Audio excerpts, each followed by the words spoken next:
भांडूपच्या कोकणनगर परिसरात असलेल्या critical hospital जवळ बेस्ट बसच्या अपघाताने एकच खळबळ उडाली।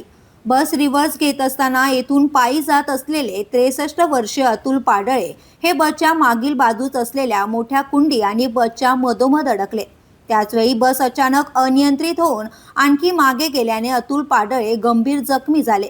या घटनेनंतर परिसरातील नागरिकांनी धाव घेत शर्थीचे प्रयत्न करत बस पुढे ढकलण्याचा प्रयत्न केला आणि जखमी अतुल पाडळे यांना बाहेर काढले। त्यानंतर त्यांना तातडीने जवळच्या रुग्णालयात दाखल करण्यात आले असून त्यांच्यावर सध्या उपचार सुरू आहेत। दरम्यान अनियंत्रित झालेल्या या बसने 3 दुचाकी आणि एक रिक्षेलाही धडक दिल्याने वाहनांचे मोठे नुकसान झाले।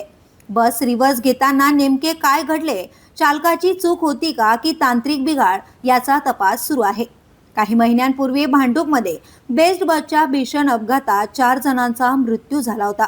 त्यानंतर पुन्हा एकदा घडलेल्या या घटनेमुळे बेस्ट बसच्या सुरक्षिततेबाबत गंभीर प्रश्न उपस्थित झाले आहेत। ब्युरो न्यूज, शहर मुंबई। व्हिडिओ आवडला असेल तर लाईक करा, शेअर करा आणि आमच्या चॅनलला सबस्क्राईब करा। बेल आयकॉन दाबायला विसरू नका।